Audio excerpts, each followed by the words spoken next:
Hello hello hello hello hello hello hello hello hello hello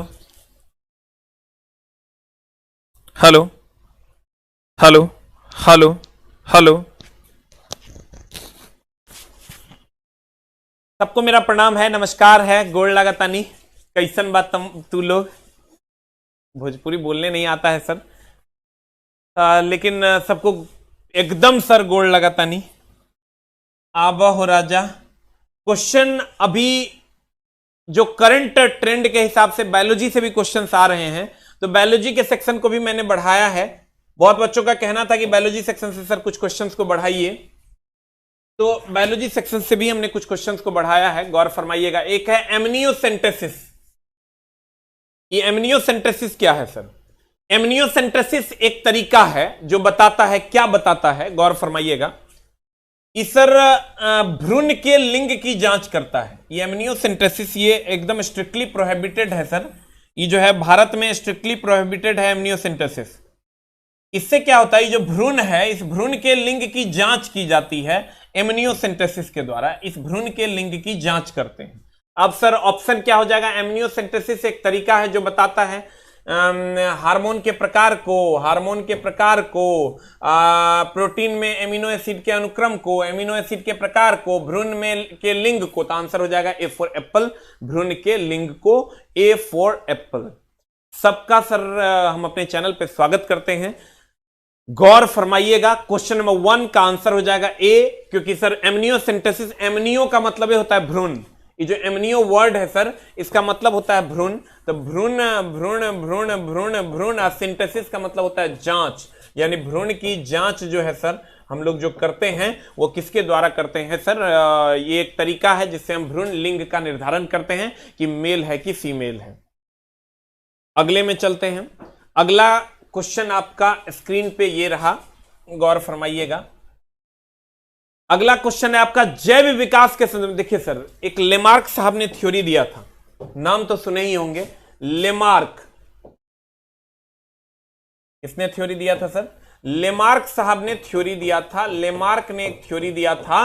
उसने कहा था कि जो जीव जिस अंग का यूज नहीं करेगा उसके उस अंग का लोप हो जाएगा, मतलब वो समाप्त हो जाएगा। इनके हिसाब से कि लेमार्क ने कहा कि जो जीव जिस अंग का यूज नहीं करेगा या जिस अंग का यूज ज्यादा करेगा वो विकसित हो जाएगा, और जिस अंग का यूज नहीं करेगा वो समाप्त हो जाएगा। तो देखिए इसका एग्जाम्पल क्या हुआ। लेमार्क साहब ने देखा कि सांप के पास पहले पैर होता था और उस सर बिल में घुसने के लिए पैर का यूज नहीं करता था। बिल में घुसने में उसको आसानी होती थी, जब वो पैर को सिकुड़ा लेता था धीरे धीरे होकर पैरवा खत्म हो गया। आज जब सर जिराफ की बात करोगे तो जिराफ सर रेगिस्तान में पाया जाता था। तो जिराफ रेगिस्तान में क्या करता था? नीचे वाला घास खा लेता था, नीचे में घास रहबे नहीं करता था, बड़ा बड़ा पेड़ का डाली उसको खाना पड़ता। बार बार ऐसे ऐसे ऐसे ऐसे करेगा, ऐसे ऐसे करेगा, तो की हुआ और गर्दन लंबा हो गया। ठीक है, जैसे सर बार बार किसी चीज को छुओगे तो सर अब उस शेप में आ जाएगा जिस शेप में तू चाहता है। कहने का मतलब यह है कि कोई भी चीज को तुम सर बार बार बार बार छुओगे, बार बार कहोगे कि नहीं तुम ऐसे हो जाओ, ऐसे हो जाओ, ऐसे हो जाओ, एक दिन ऐसा आएगा कि उस शेप में वो आ जाए। जैसे कुछ कुछ लोग देखोगे ऐसे ऐसे करता है, ऐसे ऐसे करता है, धीरे धीरे होकर ई ऐसे हो जाता है, होता है कि नहीं? कुछ लोग देखना ऐसे ऐसे करता है, धीरे धीरे होकर तनियो न सही ई ऐसे हो ही जाएगा। काहे? जब जिस चीज को तुम ढालना चाहोगे उस ढाल में वो ढल जाएगा। लेमार्क साहब कहते थे कि जिसने जिसका यूज नहीं किया वो खत्म हो गया, और जिसने जिसका यूज ज्यादा किया उस जिस हिसाब से वो यूज किया उस हिसाब से उसकी लंबाई बढ़ गई या उसकी लंबाई में कमी आ गई। तो इसका एग्जाम्पल क्या था? सांप का पैर का लोप हो जाना। सांप के का जो पैर है उसका लोप हो गया, क्योंकि उस सर बिल में घुसने के लिए पैर को जो है सिकुड़ा लेता था, यूज नहीं करता था, तो खत्म हो गया।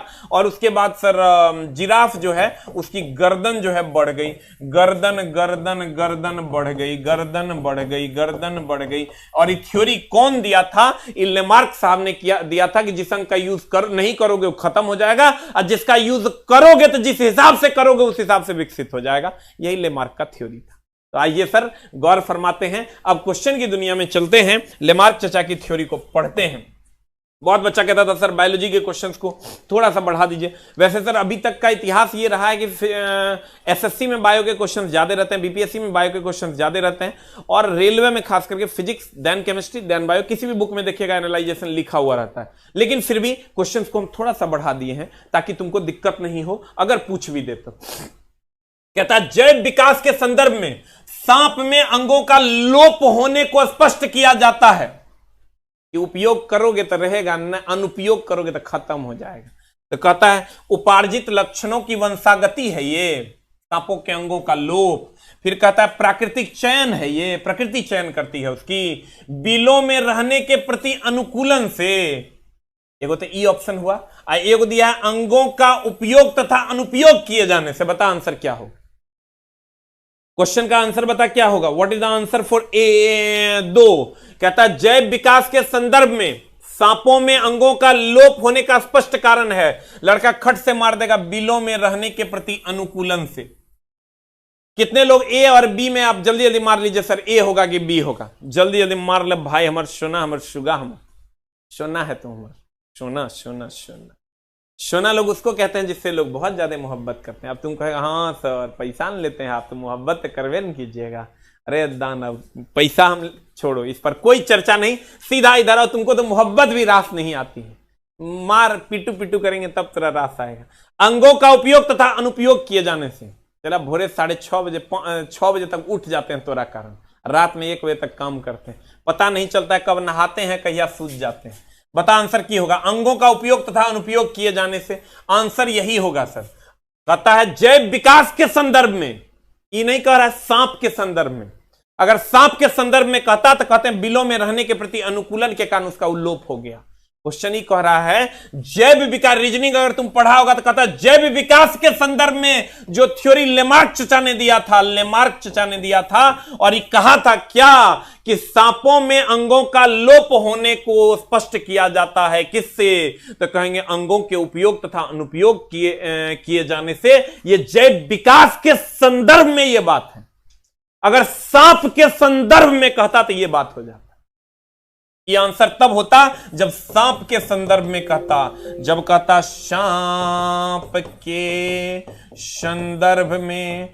और अगर सांप के संदर्भ में, सांप के संदर्भ में, सांप के संदर्भ में, ये आंसर तब होगा जब कहेगा जैव विकास के संदर्भ में। तब तो उपयोग अनुपयोग दोनों हो जाएगा। जिराफ उपयोग किया तो लंबा हो गया, सांप अनुपयोग किया तो टांग गायब हो गया। तब बता की हो जाएगा जैव विकास के संदर्भ में, जैव विकास के संदर्भ में, जैव विकास के संदर्भ में।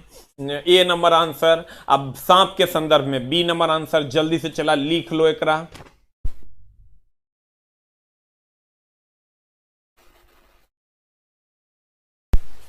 अगला अगला अगला कहते हैं अगला क्वेश्चन, इसलिए हम अगला क्वेश्चन जैव विकास के संदर्भ में अगले क्वेश्चन में आते हैं। चला ब्रेड बनाने में इस्तेमाल किया जाने वाला खमीर। इस सर अगर आप बायोलॉजी पढ़े होंगे तो उसमें एक टॉपिक गुरुजी पढ़ाए होंगे आपको, किण्वन पढ़े हैं सर। तो कहते हैं केमिस्ट्री में भी पढ़ना है और बायो में भी पढ़ना है। तो बताइए आंसर क्या हो जाएगा। कहता है ब्रेड बनाना है सर। खमीर की अगर बात करोगे ना, ये 2 जगह यूज किया जाता है। एक तो आप किण्वन की प्रक्रिया जब ये कह दे, इसको हम हिंदी में कहते हैं फर्मेंटेशन। फर्मेंटेशन हिंदी में क्या कहते हैं? फर्मेंटेशन। हिंदी मतलब इंग्लिश में। इसमें क्या होता है चला, जब ग्लूकोज को C6H12O6 को खमीर की उपस्थिति में, क्या कर उपस्थिति में, खमीर की उपस्थिति में अभिक्रिया करवाया जाता है तो ये बन जाता है C2H5OH प्लस CO2 रे जान हमर, अरे परान हमर कहते हैं। गौर फरमाइएगा, अगर ग्लूकोज को खमीर की उपस्थिति में अभिक्रिया गर्म किया जाता है तो C2H5OH और CO2 बनता है। तो बता चला खमीर की उपस्थिति में या जाइमेज एंजाइम की उपस्थिति में, जाइमेज एंजाइम की उपस्थिति में अगर सर मामला करेंगे तो इथाइल अल्कोहल बनता है। ये खमीर क्या है? ये उत्प्रेरक है। खमीर क्या है? ये उत्प्रेरक है। तो सर यहां पर अगर आप जाइमेज एंजाइम की जगह इसको जाइमेज एंजाइम कर दीजिए, और जब ब्रेड बनाते हैं सर, तो ब्रेड बनाने के लिए ब्रेड में भी किण्वन होता है, लेकिन सर किसकी उपस्थिति में? ये कहेंगे खमीर की उपस्थिति में ये सर फूल जाता है, इसको हम किण्वन कहते हैं। अब बताइए क्या हो जाएगा आंसर? इसके ऊपर में लिख दीजिए जाइमेज एंजाइम। अगर यहां दिक्कत है तो यहां लिख दो हमर जान जाइमेज एंजाइम। अगर कहेगा तुमको बताओ कि अल्कोहल किससे बनता है, तो कहते हैं किण्वन विधि द्वारा। कहेगा बताओ ये फूलता कैसे है ब्रेड, तो कहेंगे किण्वन विधि द्वारा। कहेगा बताओ जब अल्कोहल बनाते हैं तो क्या यूज करते हैं, कहेंगे उत्प्रेरक के रूप में जाइमेज एंजाइम। और कहेंगे ब्रेड को फुलाने में तो कहेंगे खमीर। और कहेगा बताओ अल्कोहल बनता है तो सर गैस कौन सी निकलती है, तो कहेंगे कार्बन डाइऑक्साइड। कहेगा अल्कोहल केकरा से बनता है, तो कहेंगे भैया ग्लूकोज से। और कहेगा ग्लूकोज से क्या बनता है, तो कहेंगे अल्कोहल। कौन सी गैस? Carbon dioxide. क्या यूज करते हैं? जाइमेज एंजाइम। और कहेगा ब्रेड को फुलाते हैं तो यह प्रक्रिया किण्वन है, और क्या यूज करते हैं उत्प्रेरक के रूप में? खमीर। You will get the answer.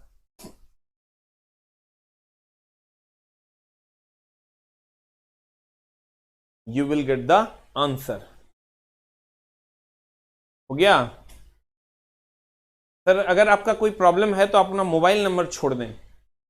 हम सर लाइव से जितना भी कमेंट्स में मोबाइल नंबर आएगा, अगर कोई प्रॉब्लम है, आप हमसे बात करना चाहते हैं, हमारी साथ आप जुड़े हैं या जुड़ना चाहते हैं और कहीं पर प्रॉब्लम आ रही है, तो आप अपना सिर्फ मोबाइल नंबर कमेंट बॉक्स में छोड़ दीजिएगा। वीडियो के खत्म होने के बाद एक एक बच्चे को आज कॉल चला जाएगा। आज नहीं, कल जाएगा।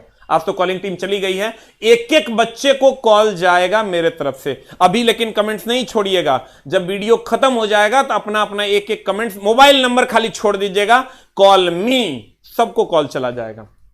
आते हैं सर क्वेश्चन की दुनिया में। क्वेश्चन क्या कहता है, गौर फरमाइएगा। ब्रेड बनाने में इस्तेमाल किया जाने वाला खमीर, खमीर कहता है संरक्षक प्रिजर्वेटिव के रूप में कार्य करता है। प्रिजर्वेटिव के रूप में हम लोग बेंजोइक एसिड का उपयोग करते हैं। प्रिजर्वेटिव के रूप में हम लोग किसका उपयोग करते हैं? अरे चला, बेंजोइक अम्ल का उपयोग करते हैं प्रिजर्वेटिव के रूप में, संरक्षक के रूप में। उसके बाद है इसे स्वादिष्ट बना देता है। सर खमीर स्वादिष्ट बनाता है, उत्प्रेरक है, यह विक्रिया में भाग नहीं लेता है, बाहर से सब काम करता है। तो भाग लेगा तब ना स्वाद बदलेगा। कहते किण्वन की प्रक्रिया में मदद नहीं करता है, किण्वन के लिए उत्प्रेरक के रूप में कार्य करता है। ए फॉर एप्पल, एप्पल मतलब सेब। ठीक है, अगले क्वेश्चन में आपकी सेवा करते हैं सर। आइए मेरे प्यारे भाइयों, कहता है अगले क्वेश्चन में, अगला क्वेश्चन आपका कहता है, अगला क्वेश्चन आपका कहता है, ओ ओ ओ ओ ओ ओहो ओहो ओहो, अच्छे तरीके ये कैसे हो जाता है? ये 3 नंबर कैसे हो गया? रे 4 के बाद 5 न होना चाहिए।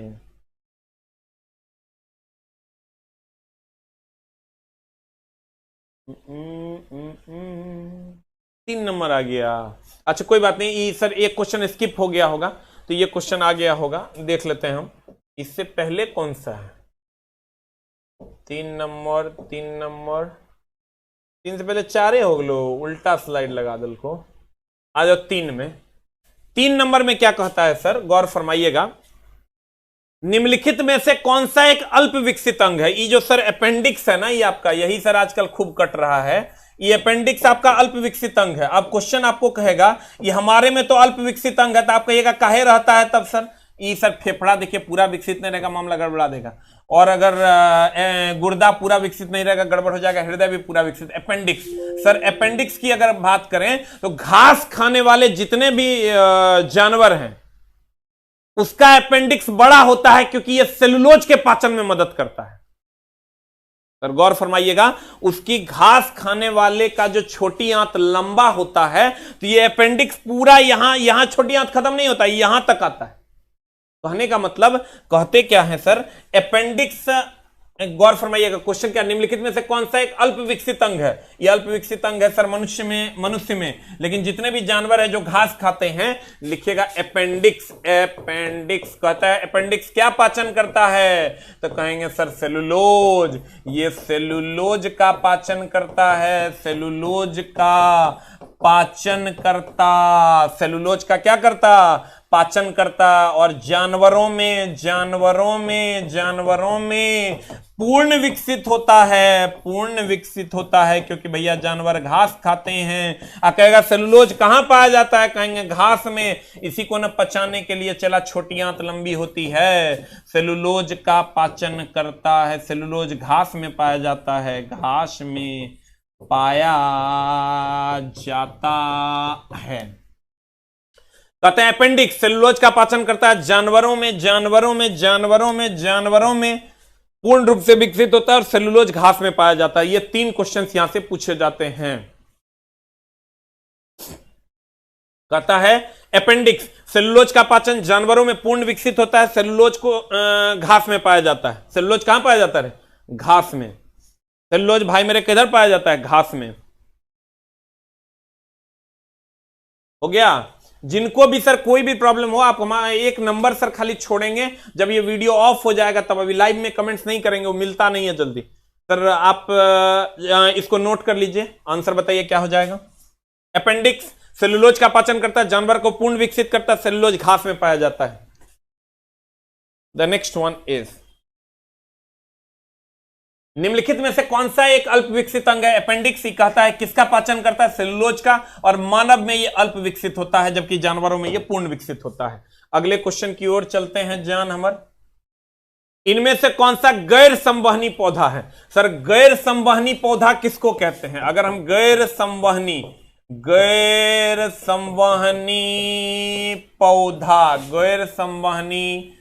पौधा की अगर हम बात करें, गैर संवहनी पौधा किसको कहते हैं? पैधा हो गया। गैर संवहनी पौधा की अगर हम बात करें, चला गैर संवहनी पौधा की बात करें तो जिसमें जाइलम और प्लोएम नहीं हो, जिसमें जाइलम तथा प्लोएम नहीं हो।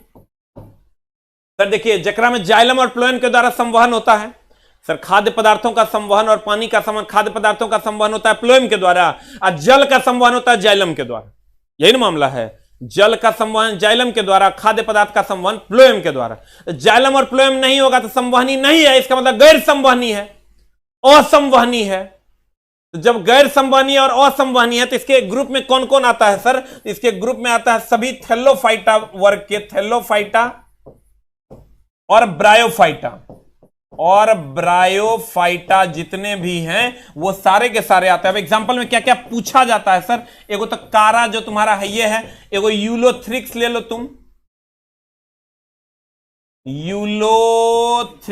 तुम, एगो मॉस ले लो तुम। ये सारे के सारे सर गैर संवहनी पौधे में आते हैं। ये इतना पूछा जाता है, बाद बाकी सर पूछा जाएगा कि नहीं कोई मतलब नहीं है, लेकिन ये 3 को पूछा जाता है। इनमें से कौन गैर संवहनी है? गैर संवहनी मतलब जेकरा में जाइलम और प्लोएम नहीं होता है, और जाइलम और प्लोएम नहीं होता है किसमें? सभी ब्रायोफाइटा और थैलोफाइटा में। अब बताइए इसमें कारा, यूलोथ्रिक्स और मॉस आ जाएगा। आंसर बता। A for Apple. आंसर बता, ए फॉर एप्पल।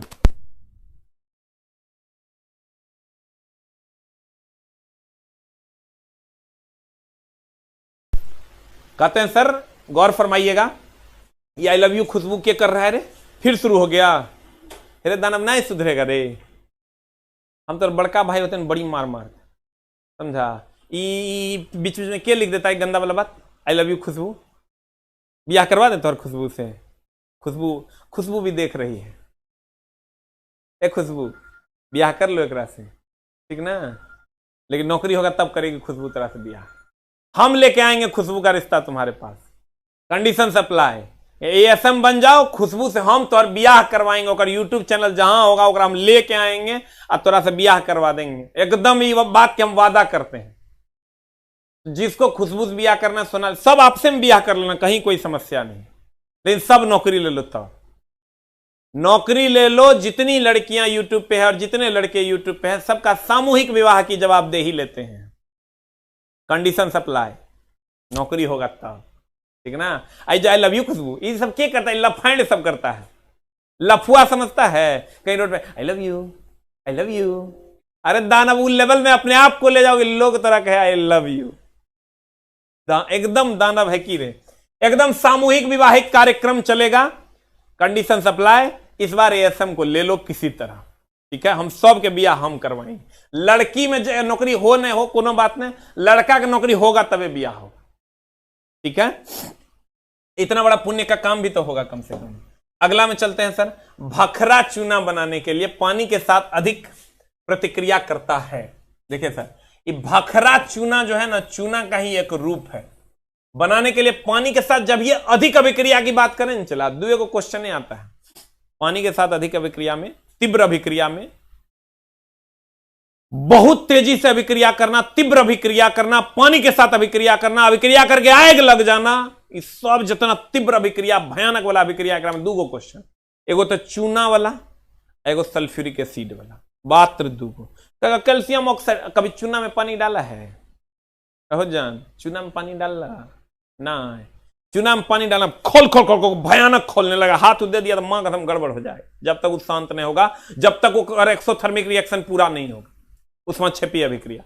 गौर फरमाइएगा, कहने का मतलब यह है कि अगर आप भखरा चूना बनाने के लिए पानी के साथ अधिक प्रतिक्रिया करता है, अधिक प्रतिक्रिया, तीव्र प्रतिक्रिया में दुए को क्वेश्चन आता है, अगर लिख देते हैं, कर अलावा कोई क्वेश्चन नहीं आता है। अधिक प्रतिक्रिया, अधिक प्रतिक्रिया, तीव्र प्रतिक्रिया, तीव्र प्रतिक्रिया, तीव्र प्रतिक्रिया, अधिक प्रतिक्रिया या तीव्र प्रतिक्रिया की अगर हम बात करें तो इसमें पहला क्वेश्चन आ जाएगा तुम्हारा कैल्शियम ऑक्साइड यानी चूना। कैल्शियम ऑक्साइड छोड़ देते हैं, रूप चूना प्लस जल, और नहीं तो दूसरा कहेगा सल्फ्यूरिक एसिड, सल्फ्यूरिक अम्ल, अम्ल अम्ल अम्ल प्लस जल, सल्फ्यूरिक अम्ल प्लस जल। You will get the answer.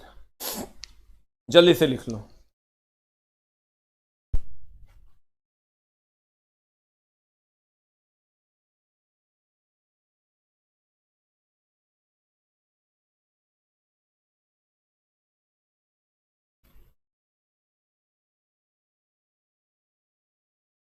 हो गया? बता आंसर क्या होगा। भखरा चूना बनाने के लिए पानी के साथ अधिक प्रतिक्रिया करता है कौन? तो भैया दुए को देगा, चूना प्लस जल और सल्फ्यूरिक अम्ल प्लस जल। अगले क्वेश्चन पे चलते हैं। अगला क्वेश्चन बोर्ड पर यह रहा, मैग्नीशियम मिल्क का प्रयोग किस प्रकार किया जाता है? चला रे, मैग्नीशियम मिल्क है ही है, इसको मिल्क ऑफ मैग्नीशिया कहते हैं। देखो इसके जब ये मिल्क ऑफ मैग्नीशिया खरीदने जाओगे ना, तो देखो यहां पर लिखल रहता है सैलियन लैक्सेटिव्स।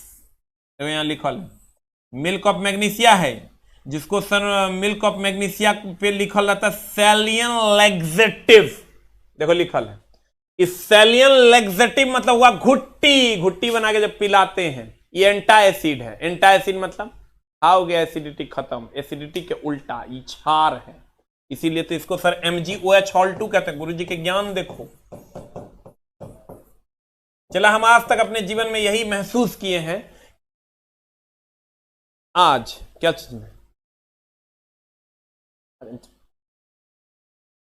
बोला नहीं,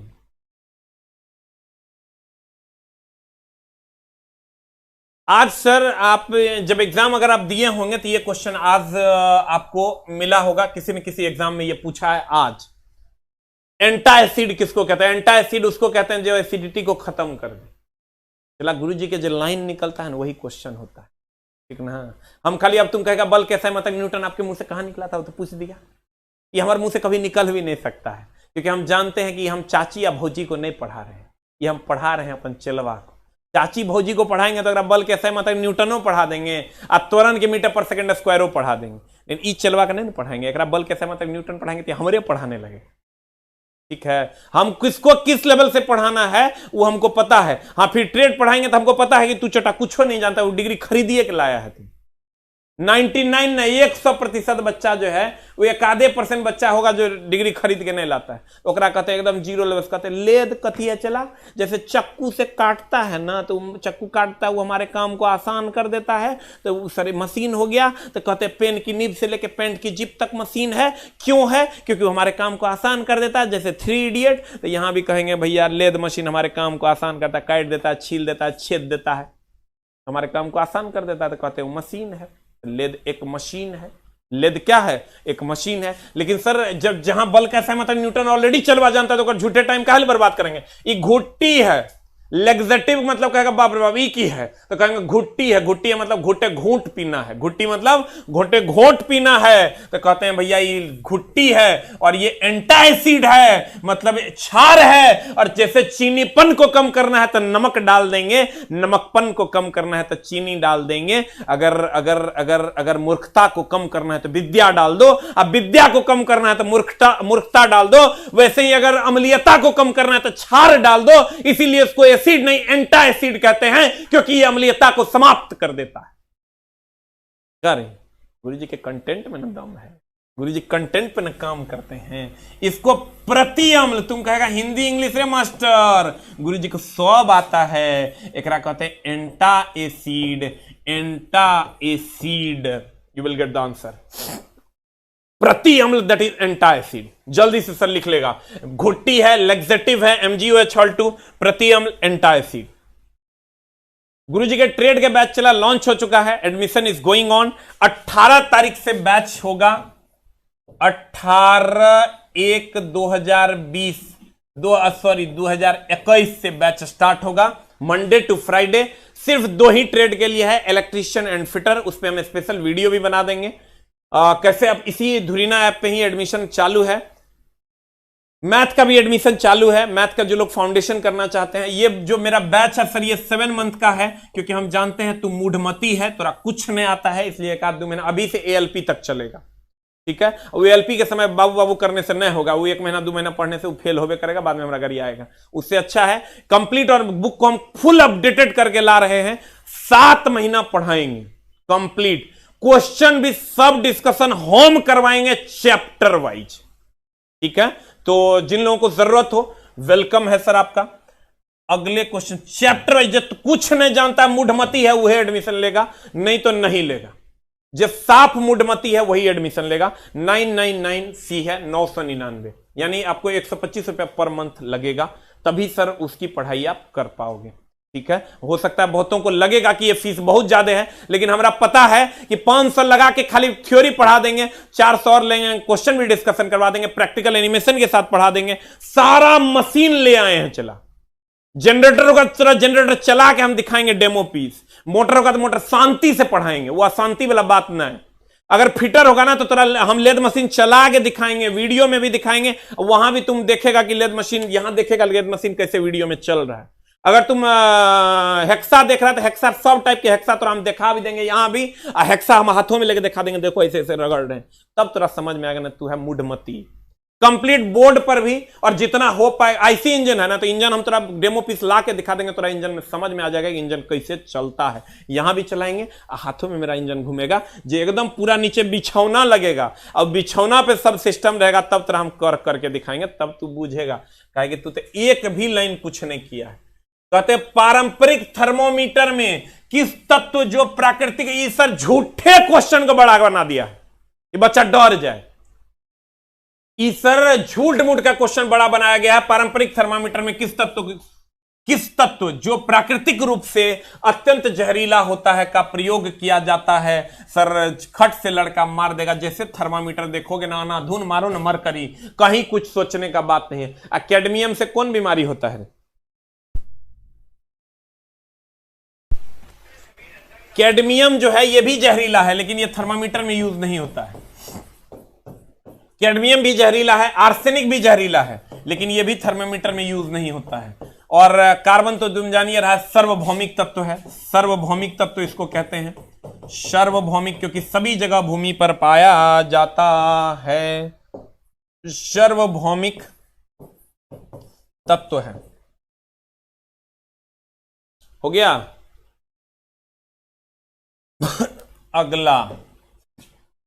अगले क्वेश्चन में चलते हैं। चला बताया कर आंसर जे बता देगा जल्दी से बता दो। क्वेश्चन भयानक दिख रहा है, क्वेश्चन है नॉर्मल, तो डर खत्म हो जाएगा। पढ़ क्वेश्चन। चला ग्रुप डी में तो 20 से 25 क्वेश्चन, मामला गड़बड़ा दे। तो जितना नंबर के मैथ हो उतने नंबर के साइंस हो, इसलिए बढ़िया से पढ़। कहते हैं निम्नलिखित में से किस प्रक्रिया में जिंक ऑक्साइड बनता है?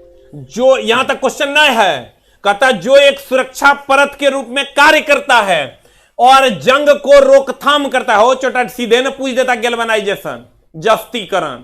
जिंक के लेप चढ़ा देते हैं लोहा पर, जंग नहीं लगता है। बता आंसर एकदम आराम से, एकदम टीन के प्लेटिंग, आगे माइक क्रोमियम के प्लेटिंग, मिश्र धातु का बनना, गैल्वेनाइजेशन। जिंक कहे ना धुन मारो गैल्वेनाइजेशन, सल्फर कहे वुल्कनाइजेशन। जिंक कहे गैल्वेनाइजेशन, सल्फर कहे वुल्कनाइजेशन। जिंक कहे गैल्वेनाइजेशन, सल्फर कहे वुल्कनाइजेशन। ठीक है, वुल्कनाइजेशन वल्कनीकरण, सल्फर वल्कनीकरण, जिंक जस्तीकरण।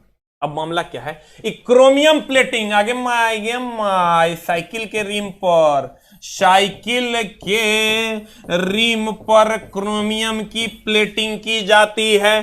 टीन की प्लेटिंग सर नहीं करते हैं। मिश्र धातु का बनना ये भी नहीं होगा। ये कोई पूछेगा, जबरदस्ती बच्चा को भारी नहीं कर देना। जे हम देखते हैं सर, जो नहीं पूछता है वो जबरदस्ती, हम देखते हैं कुछ कुछ टीचर को जबरदस्ती लिख रहे हैं जो कभी नहीं पूछेगा। हमारा ये आता है, ऐसा नहीं है कि नहीं आता। टीन की प्लेटिंग अगर हम सर बात करें तो हम लोग यूज करते हैं सर, जैसे जहां अल्युमिनियम फॉइल यूज करते हैं वहां टीन का फॉइल भी यूज करते हैं, लेकिन वो कभी नहीं पूछेगा। यहां मिश्र धातु का बनना, मिश्र धातु अलग अलग तरीके से हम बना देंगे। तुम ढेरी मिश्र धातु एक में हम पढ़ाते रह जाएंगे आधा घंटा, लेकिन कोई काम के नहीं। सीधा जानना है क्रोमियम के प्लेटिंग साइकिल के रिम पर, क्रोमियम के प्लेटिंग साइकिल के रिम पर, और गैल्वेनाइजेशन हो गया जस्तीकरण। अगले क्वेश्चन में जानू हमार चल, अगला क्वेश्चन तो की है, निम्नलिखित में से कौन सा विकल्प हाइड्रोजन परमाणुओं का सही अवरोही क्रम है? यही ना क्वेश्चन है, तो चला रही जान रहे हमारे। अरे सोना कहता है गौर फरमाना, अगर तुम जानता है तो हाइड्रोकार्बन हाइड्रोजन परमाणुओं का सही क्रम है। तो ये जो सर दिया हुआ है, एक होता है हाइड्रोकार्बन दो प्रकार का, एक संतृप्त हाइड्रोकार्बन, एक असंतृप्त हाइड्रोकार्बन। संतृप्त हाइड्रोकार्बन में एल्केन आता है CnH2n+2, उसके बाद असंतृप्त में एल्कीन और एल्काइन आता है। एल्कीन CnH2n है और अल्काइन CnH2n-2 है। तुम कहेगा मास्टर बुझे नहीं, बुझा देते हैं हम, गुरुजी है ना ओकरा लिए। तोरा इकरा में हड़बड़ा के बनाएगा तो गड़बड़ हो जाएगा। एक होता है एल्केन, देखो एकदम आराम से जान हमर, एल्केन। एक होता है एल्कीन और एक होता है एल्काइन। एल्काइन अब बता चला, एल्केन हो गया CnH2n+2, CnH2n+2। एल्केन हो गया, एल्कीन हो गया CnH2n, और एल्काइन हो गया CnH2n-2। ये जो तुम देख रहा है CN गो है, यहां CN गो है, यहां CN गो है। C में कोई फर्क नहीं आया। यहां देखोगे जान हमारे तो H2n+2 है। हम बोले तो ग्रुप डी में जितना के मैथ उतने के साइंस, इसलिए एकदम आराम से। अब मेन सभी एनटीपीसी बाकी है, इसलिए एकदम आराम से। H2n+2 है। चला यहां भी नहीं पूछेगा, एक को पूछेगा, एक को बनाएंगे। लेकिन सर हम ये नहीं कहते हैं कि सिर्फ यही पेपर पढ़ना, सब पेपर पढ़ो आना धून, ना तो 0.01 से जिस दिन रिजल्ट नहीं होगा उस दिन तेरे से ज्यादा पछताने वाला कोई नहीं होगा। एक एक पेपर का एक एक चीज पढ़ डालो। स्टैटिक जीके भी बहुत इंपॉर्टेंट है, उसको भी पढ़ो। लेकिन सर ये जान के रखना कि हर हाल में कहीं ना कहीं लटक जाना है, इस तरह फाइनल गोल होना चाहिए। इसके लिए मेहनत करो, पूरा दिन सब सब्जेक्ट पढ़ो, 1 घंटा गुरुजी के साथ बिताओ, पूरा का पूरा रिवीजन हम करवा देंगे अच्छे अच्छे क्वेश्चंस का। उसके अलावा तुम नहीं भी पढ़ के जाएगा तो एक क्वेश्चन में 5 क्वेश्चन करवा के जाएंगे। ये जो तुरा हम लिख दिए थी फॉर्मूलो हो गया 3 क्वेश्चन, इसलिए तुमको सोचने की जरूरत नहीं है, खाली रिवीजन करो। CnH2n+2 हो गया। चला यहां C के मान n गो है, यहां C के मान n गो है, यहां C के मान n गो है। तुम देखो यहां H के मान 2n+2 है, यहां 2n है, तो 2 गो घट गया, एकरा में और 2 गो घट गया। यहां मान लो अगर 2n+2 को तुम 10 मानता है तो यहां 8 हुआ, और यहां और घट गया तो 6 हो गया। यानी सबसे ज्यादा होता है हाइड्रोजन एल्केन में, उसके बाद एल्कीन में, उससे कम अल्काइन में। या ये भी कह सकते हैं सबसे ज्यादा होता है सिंगल बॉन्ड में, एल्केन मतलब सिंगल बॉन्ड, और उससे ज्यादा होता है डबल बॉन्ड में, और उससे कम डबल बॉन्ड में, सबसे कम होता है ट्रिपल बॉन्ड में। अगर आप हाइड्रोजन की बात करोगे सर तो सबसे ज्यादा होता है एल्केन में या सिंगल बॉन्ड में या CnH2n+2 में, और उससे कम होता है सर एल्कीन में, और सबसे कम होता है एल्काइन में। जल्दी से लिखा हो जान, लिख लिए? हो गया? हो गया? अब बता आंसर क्या होगा। ये सब क्वेश्चन पूछता है, सब टोटल क्वेश्चन पूछता है सर। अब बताइए आंसर क्या हो जाएगा। कहता है निम्नलिखित में से कौन सा विकल्प हाइड्रोजन परमाणुओं के सही क्रम में अवरोही क्रम को दर्शाता है। अवरोही मतलब, आरोही मतलब बढ़ते, अवरोही मतलब घटते क्रम, घटते क्रम। बता आंसर की होगा, जल्दी बता आंसर की होगा। ए की बी की सी की डी। देखो अवरोही मतलब घटते क्रम ना, तो घटते सबसे ज्यादा होता है एल्केन में, उससे कम एल्कीन में, उससे कम एल्काइन में। और जरा सा इन आइन अगर गड़बड़ हो गया तो कोनो और आंसर मार देगी हमार जान। फिर लिखा आई लव यू खुशबू। है छोटा खुशबू के प्यार में पगला रहा है। पढ़ न रे, पढ़वे तो खुशबू की अनामिका, सुनीता, मगधीरा, जे कहेगा जे नाम तू सोच नहीं सकता वो सब नाम तेरे पास ऑफर में आएगा। एकदम टेंशन लेने का जरूरत नहीं। देखो पैसा कमाने से चला कितनों कोई पैसा कमा लेगा ना, तो आजकल ब्याह नहीं हो रहा। देखो हम कमाए ना कुछ तो ही है, ब्याह हो रहा है। लेकिन ग्रुप डीओ की नौकरी रहता तो हो जाता। समझो समाज में उतनी इज्जत है, समाज में रेलवे की नौकरी की उतनी इज्जत है। तू छोड़, तो मम्मी पापा जब ऐसे शेर बन के घूमेंगे चला तब मजा है। जब चला तू अपने मम्मी पापा को घर में मार भी देगा ना, तो बाहर निकलेंगे तो वो एक को बात कहेंगे, मेरा बेटा इंडियन रेलवे में। मार देगा, पिट्टू पिट्टू कर देगा ना, बोलना मम्मी पापा पूरा डोज दे देना, खूब झगड़ा कर लेना। तुम चल जाना, बाहर निकल मार दिया तो क्या हुआ। सबको तो ये बात कहिए देते, मेरा बेटा इंडियन रेलवे में। उस बाप के उस अफेक्शन की लाज रख ले मेरे दोस्त, पढ़ ले मेरे दोस्त। एकदम हर हाल में उस पापा के उस अफेक्शन की लाज रखना है तुमको, हर हाल में उसको एकदम जितना पढ़ना पड़े उतना पढ़, लेकिन उस बाप के लिए पढ़ चला जो तेरे एक एक छींक का हिसाब रखा है। कहता योगी कितना में आईपीएससी नेम क्या होगा। तुमको ये एकदम याद रखना चाहिए कि भैया एक होता है तो मिथ होता है, दो होता है तो ईथ होता है, तीन तो प्रोप, चार तो ब्यूट, पांच तो पेंट, छह तो हेक, सात तो हेप, आठ तो अप, नौ तो नॉन, 10 तो डेक। एक का दो आ तीन कार्बन है ना, एक का दो आ तीन कार्बन है ना, तो तीन कार्बन है तो प्रोप हो जाएगा, तो प्रोपेन आंसर। अगर वही दो मीथेन तो एक हो जाता, ब्यूटेन तो 4 हो जाता, पेंटेन तो 5 हो जाता।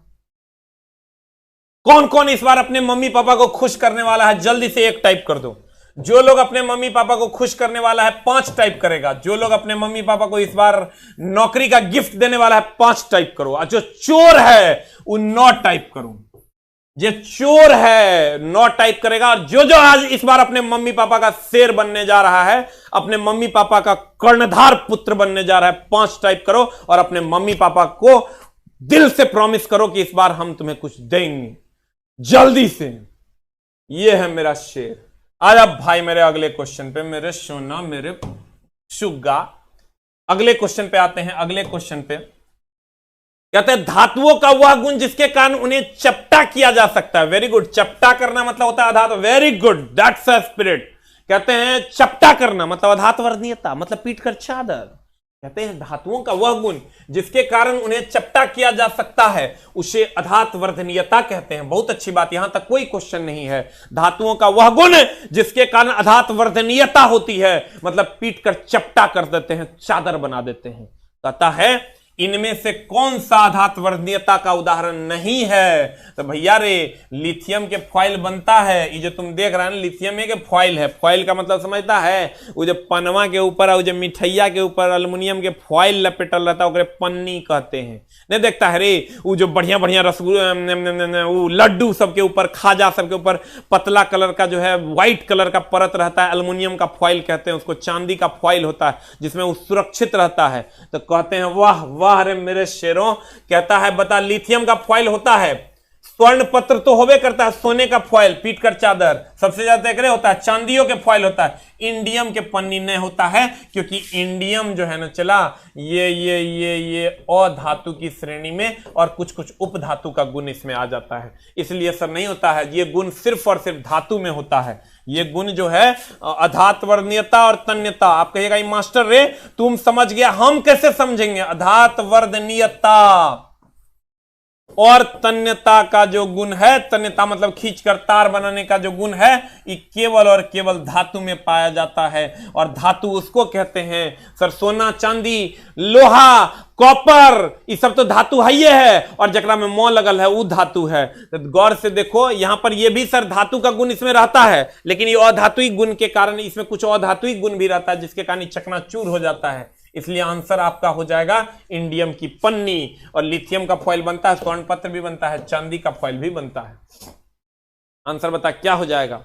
यस, ये वाला जो सीन दे रहा है चला का मतलब हिम्मत है, दम है, यही शेर मेरा फतह करेगा। आंसर बता क्या हो जाएगा अगले क्वेश्चन का। अगला क्वेश्चन आपके स्क्रीन पर ये रहा, सूची 1 और 2 को सुमेलित कीजिए। एक रात तो तू हंसते खेलते खाओ रे खाओ, खाए जो रे चला हमर त्वरण मीटर पर सेकेंड स्क्वायर। ये एकदम इस सभी रिवीजन चलते रहना चाहिए। कार्य का होता है जूल, लेकिन ये जान लो उष्मा का भी होता है जूल। ये जान लो कि कार्य हो गया, उष्मा हो गया, ऊर्जा का भी होता है जूल। जितने भी प्रकार की ऊर्जाएं हैं, यांत्रिक ऊर्जा, गतिज ऊर्जा, स्थितिज ऊर्जा, रासायनिक ऊर्जा, विद्युतीय ऊर्जा, फलना ऊर्जा, चिलना ऊर्जा, ढकेलनी ऊर्जा, सबके सही मात्रक जूल होता है। और सर बल का सही मात्रक न्यूटन होता है, और आवेग का सही मात्रक न्यूटन सेकंड या केजी मीटर पर सेकंड होता है, या केजी मीटर पर सेकंड होता है। You will get the answer. अभी तक 5 टाइप हो रहा है, देख रहा है, इसको कहते हैं जोश। जोश है इस बार। चला मम्मी पापा को कुछ गिफ्ट करना है, एकदम दिमाग में एडजस्ट कर लो। हाँ, अब बताओ आंसर क्या हो जाएगा। What is the answer? What is the answer? 13 का आंसर बता जल्दी से। 13 का आंसर क्या होगा? A for Apple. A for Apple है ना हो रहा है रे, देख लो। अब हम एक को तो 2 है, 1 है, 1 4 है, 1 है। देख लो आंसर आ रहा है कि नहीं। ये नंबर 13 का आंसर ये नंबर आ रहा है। अब पता नहीं तू ही लोग कहेगा, हमने कहेंगे। अगला क्वेश्चन, मेनली हम आवेग के बारे में बताना चाहते हैं तुमको, थोड़ा सा देख लो। आवेग जो है ना चला, आवेग बराबर होता है बल गुना समय। यहां से क्वेश्चंस आते हैं। या संवेग, आवेग और संवेग की अगर हम बात करें, ये दोनों का मात्रक और बीमा सेम होता है। इसको एक बार देख लो। ये दोनों का मात्रक और बीमा की अगर बात करोगे, जान हमर सोना हमर न्यूटन सेकंड हो जाएगा, या केजी मीटर पर सेकंड हो जाएगा। एकदम एक ध्यान में रखना है।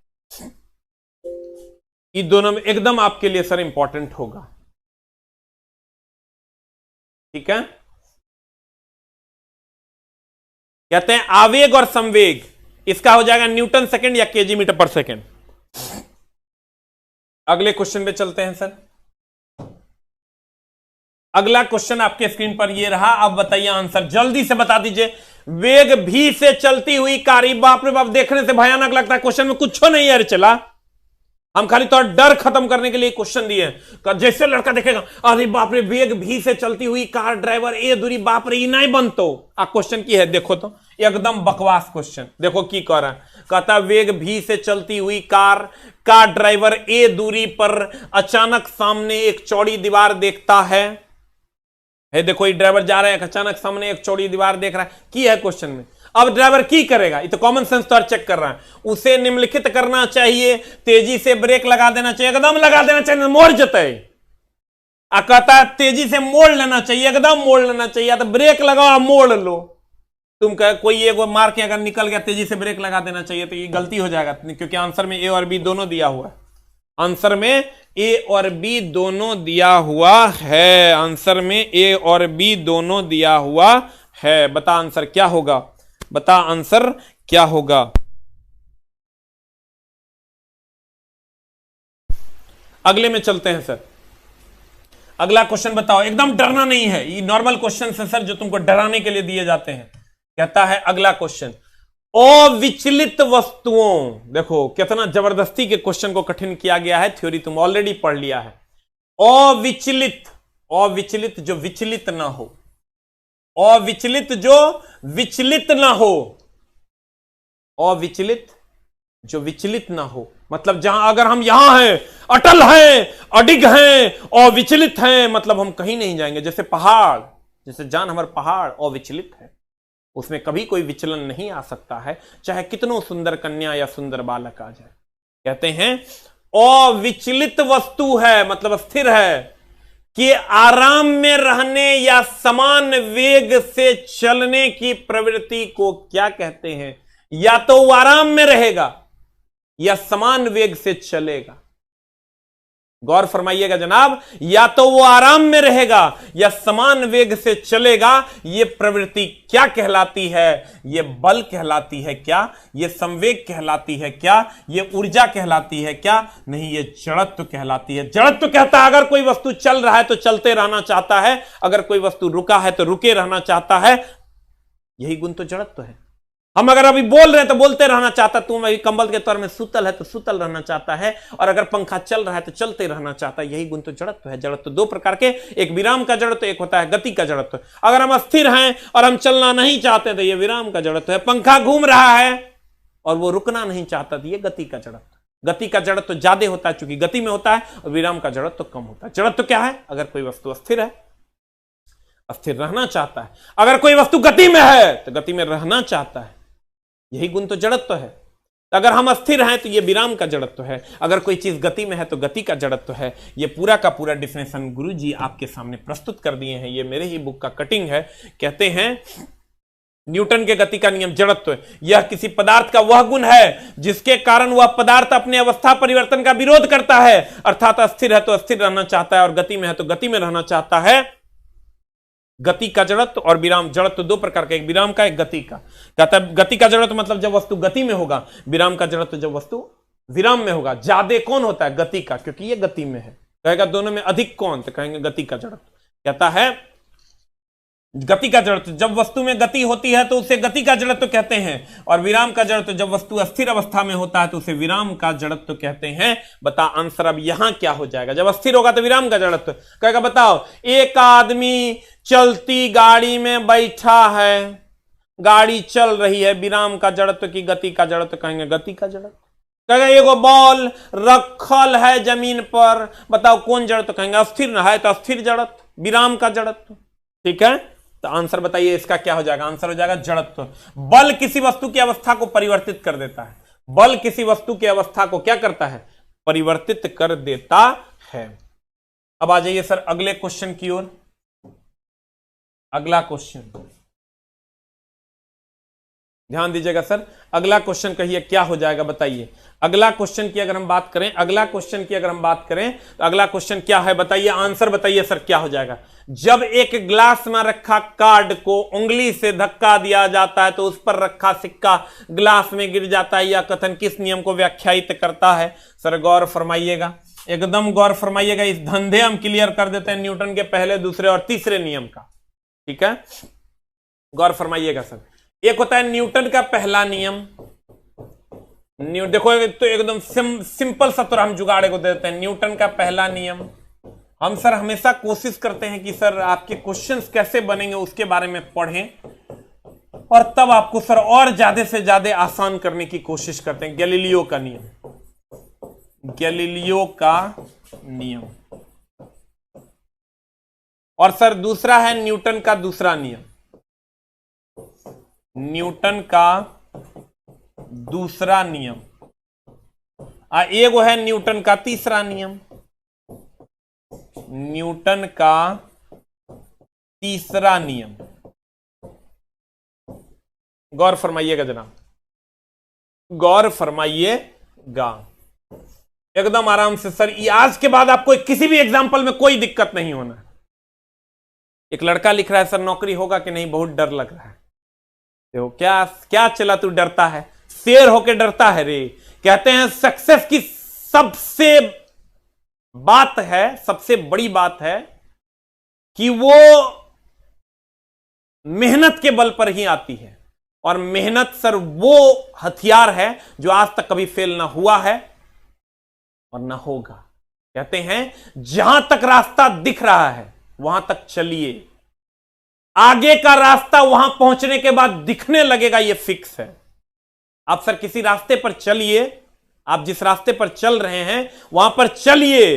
हो सकता है आप यहां से अपनी मंजिल नहीं देख पा रहे होंगे, लेकिन जब आप कुछ दूर आगे चलिएगा सर तो वहां से आपको आपका रास्ता दिखने लगे, अगला रास्ता जो आपको शायद मंजिल तक पहुंचा देगा। मेरे प्यारे भाइयों, अभी तो तुमको बहुत दूर जाना है, अभी से मंजिल की तलाश न कर, कुछ दूर और चल, मंजिल चल के तेरे पास आएगी। कहते हैं सर कि अगर न्यूटन का पहला नियम जड़त्व का नियम और गैलीलियो के नियम की बात करें तो ये कहता है गति या विराम का विरोध, अगर गति या विराम का विरोध कहेगा, विराम का विरोध कहेगा, इसका मतलब समझ लेना कि यह गति का पहला नियम है, न्यूटन का पहला नियम या जड़त्व का नियम या गैलीलियो का नियम है। और अगर कह देगा चोट लगना, चोट कम या ज्यादा लगना, चोट कम या ज्यादा लगना, तो कहेंगे न्यूटन का दूसरा नियम है। और अगर कहेगा चोट लगना तो कहना न्यूटन का तीसरा नियम है। ध्यान देना, न्यूटन का पहला नियम, जड़त्व का नियम, गैलीलियो का नियम, गति का या विराम का विरोध अगर करेगा तो यह नियम होगा। अगर कहेगा न्यूटन का दूसरा नियम, चोट कम या ज्यादा, कहेगा दूसरा नियम। अगर चोट खाली लग गया तो तीसरा नियम। जैसे आपको कहेगा बताओ क्रिकेट की गेंद और क्रिकेट की गेंद और टेनिस की गेंद में क्रिकेट की गेंद से चोट अधिक लगता है, तो कहना अच्छा चोट लग गया, इसका मतलब ये दोनों में से कोई एक होगा। तो चोट कम या ज्यादा लगा, क्रिकेट की गेंद से चोट अधिक लगा, इसका मतलब कम ज्यादा लगा, इसका मतलब दूसरा नहीं। अगर खाली कहता गिर गए चोट लग गया, तो खाली चोट लग गया ना, कम ज्यादा नहीं हुआ, तो तीसरा नियम। आज चोट का बात नहीं करेगा, कहेगा पेड़ पौधों की टहनियों को हिलाए, फूल पत्ते गिर गए, चोट का बात नहीं किया, तो चोट का बात करेगा तब दूसरा या तीसरा। आज चोट का बात नहीं करेगा तो पहला। अब पहला कहीं दूसरा नाम जड़त्व का नियम, उसी का तीसरा नाम गैलीलियो का नियम। गौर फरमाइएगा सर।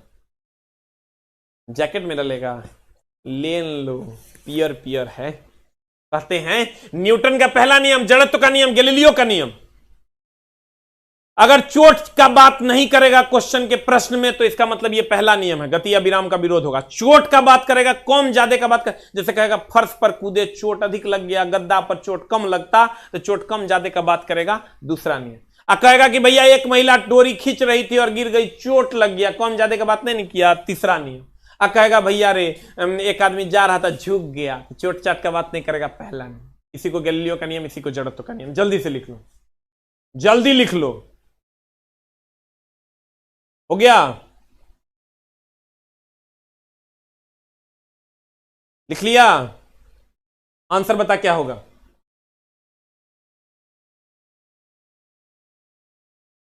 हो गया? चोट चाट का बात नहीं करेगा, पहला नियम। चोट कम ज्यादा तो दूसरा नियम। चोट अगर लग गया खाली तो तीसरा। कहेगा बंदूक से गोली चलाए, बंदूक पीछे हटा, चोट लग गया, कहना हो भाई, तीसरा नियम। कहेगा बाप रे एगो आदमी मारा थप्पड़ तो से कम चोट लगा, दोसर का थप्पड़ मारा तो बड़ी ज्यादा चोट लग गया, तो चोट कम ज्यादा हो गया, तो पहला नियम।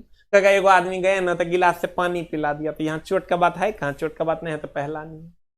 आप क्वेश्चन पढ़ो ना, आप क्वेश्चन पढ़ हमर जान। जब एक ग्लास में रखे गए कार्ड को उंगली से धक्का दिया जाता है तो उस पर रखा सिक्का ग्लास में गिर जाता है, कहीं चोट का बात नहीं किया, यानी न्यूटन का पहला नियम, जड़त्व का नियम या गैलीलियो का नियम। देखो की है आंसर में, ऊर्जा संरक्षण का सिद्धांत है, न्यूटन के गति विषयक तीसरा नियम है, संवेग संरक्षण का सिद्धांत है, जड़त्व का नियम है आंसर, या न्यूटन का पहला नियम या गैलीलियो का नियम, इसी को कहते हैं, इसी को कहते हैं। अगले क्वेश्चन में चलते हैं। चला, कहते हैं किस पदार्थ पर कार्य करने के बावजूद भी उसके आकार में परिवर्तन न होने का गुण कहलाता है?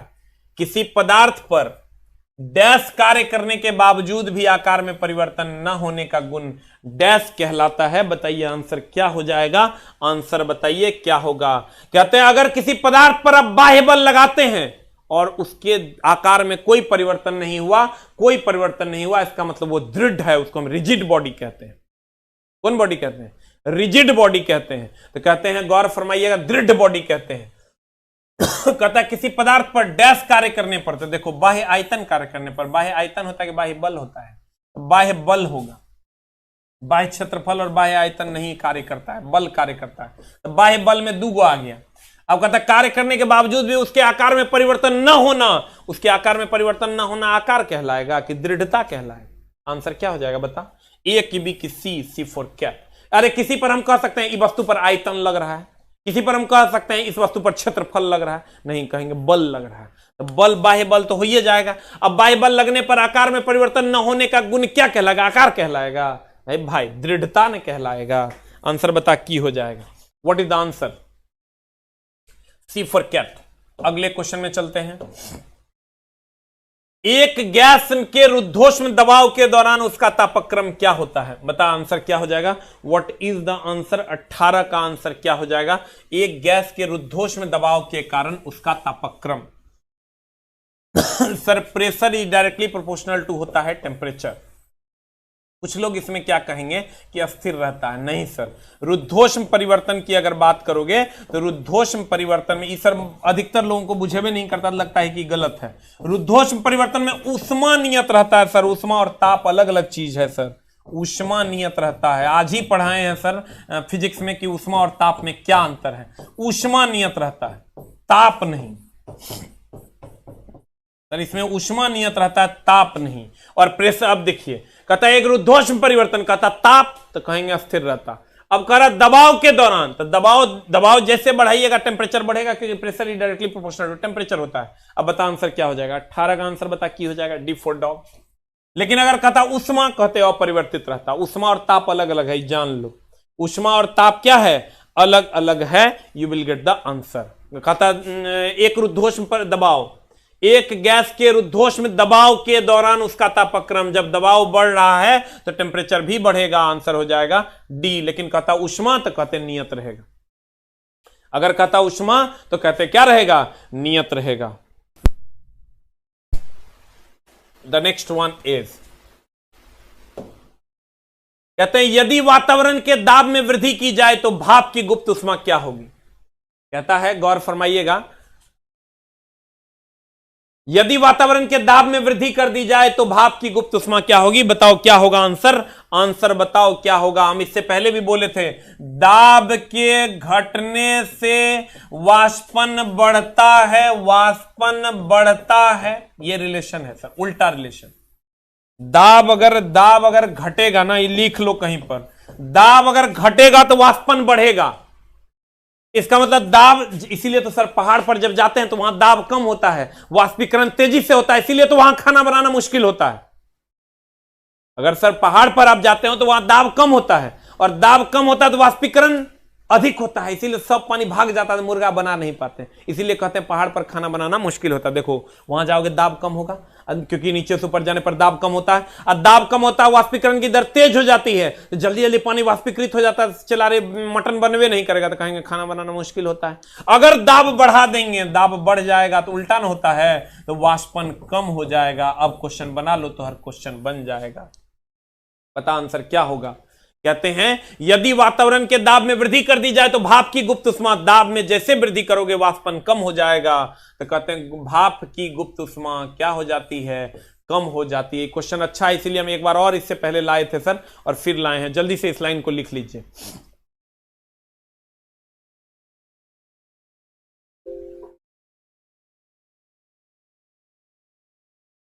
हो गया? हो गया? हो गया? अब देखिए, एकदम सर टेंशन लेने की जरूरत नहीं है, शेर है तू।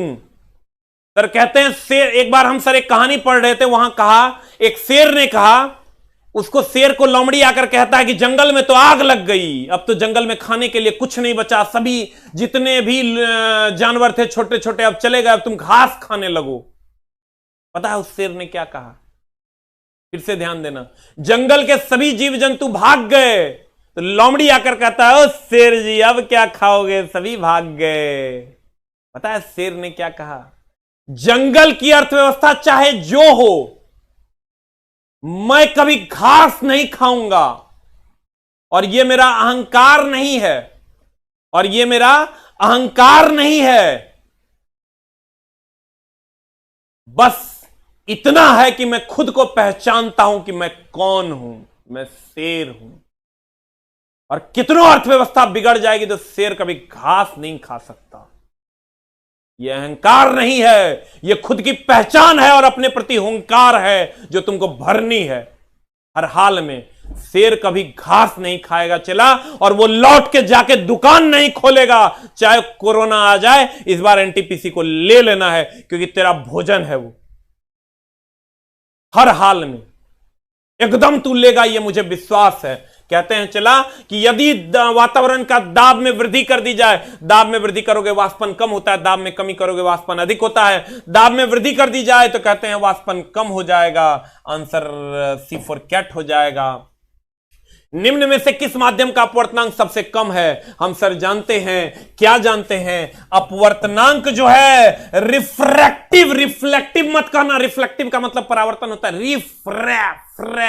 एफ आर रिफ्रैक्टिव अपवर्तनांक जो होता है हमेशा समानुपाती होता है माध्यम के सघनता का, माध्यम के सघनता का। और यहां सघनता का क्रम क्या होगा, यहां सघनता का क्रम क्या होगा, हमेशा अपने प्रति ईमानदार बनो सर। हम अपने जीवन में यही सीखे हैं, बेईमानी नहीं करो, जीवन में कभी कष्ट नहीं होना है। धोखा करोगे, फ्रॉड करोगे, जिंदगी में हमेशा कष्ट बना हुआ रहेगा। निम्न में से किस माध्यम का अपवर्तनांक सबसे कम है? अब तुम देखो, सघनता सबसे अधिक हीरा का होता है, चला तुम नहीं जानता है। हीरा के बाद देखो कौन सघन है, पेट्रोल और तेल और हवा है। इसके बाद तुम्हारा पेट्रोल आ जाएगा, उसके बाद मटिया तेल आ जाएगा, और उसके बाद तो और हवा आ जाएगा। तो सबसे कम सघनता हवा का है, क्योंकि ये गैस है, तो सबसे कम सघनता है, माध्यम की सघनता सबसे कम, अपवर्तनांक सबसे कम मांग रहा है। बता आंसर क्या होगा? जान हमर जाने मन हमर हवा हो जाएगा इसका आंसर।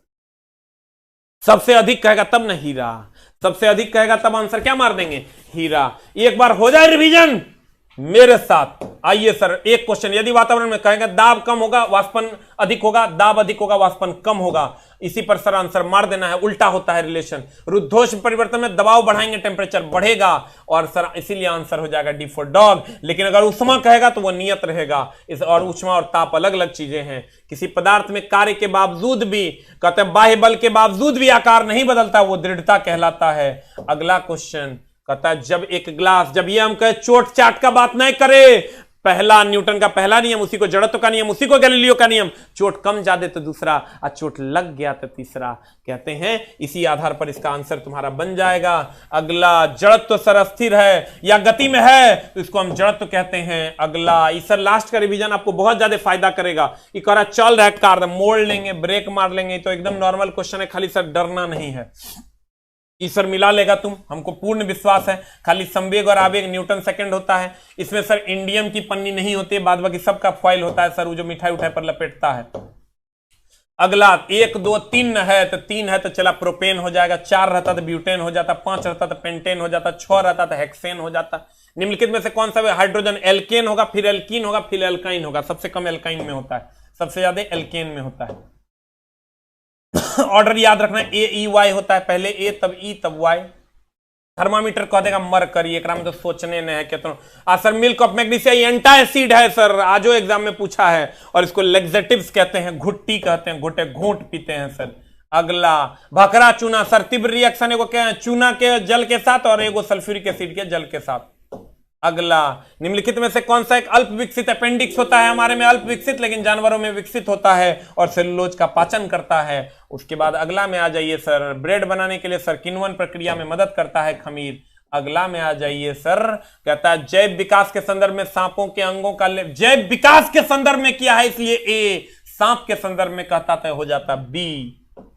लेमार्क दिया था, इस सिद्धांत चला। कहते हैं एमनियोसेंटेसिस क्या है? भ्रूण में लिंग की जांच। मिलते हैं चला अगली कक्षा में, तब तक के लिए अलविदा। एक भी सेकंड तुम्हारा नहीं लेंगे, आप चुपचाप जाके पढ़ाई कीजिए। उम्मीद करते हैं आपको सेशन अच्छा लगा होगा। जिनको भी किसी भी प्रकार की समस्या, आप कमेंट बॉक्स में नंबर डाल दीजिए, और सर कल शाम तक आपको कॉल चला जाएगा। हमारे कॉलिंग टीम का नंबर सर 8 बजे से लेकर शाम के 6 बजे तक एक्टिवेट रहता है। नमस्कार, थैंक यू वेरी मच। इस सेवा में तत्पर हैं सर, और ईमानदारी से काम करेंगे, नहीं तो आप गरियाइएगा। तो कोशिश में लगे हुए हैं कि आपके साथ ईमानदारी में नहीं जुड़े रहेंगे तो आप सर हमसे मुंह मोड़ लीजिएगा, और वो मुंह हम आपको मोड़ने नहीं देंगे, क्योंकि हम अपने अंदर ईमानदारी लाएंगे। जबरदस्ती हमको लाना होगा, क्योंकि तुम मुंह मोड़ लेगा तो गुरुजी जी नहीं पाएंगे। थैंक यू वेरी मच, नमस्कार। अभी कोई अपना नंबर नहीं देगा, जब वीडियो खत्म हो जाएगा तब कमेंट बॉक्स में अपना नंबर देगा। अभी कोई नंबर नहीं देगा, वीडियो को हम खत्म करेंगे और तब कॉल मी नंबर, कोई प्रॉब्लम नहीं लिखना है, कॉल मी नंबर, तो उन लोगों को कॉल चला जाएगा। अभी नंबर दोगे तो मामला गड़बड़ हो जाएगा। वीडियो को अंत होने दो, थोड़ा सा वेट करना, 2-4-5 सेकंड बाद वीडियो अपडेट हो जाएगा, तब तुम उस पर नंबर डाल दोगे। Thank you very much.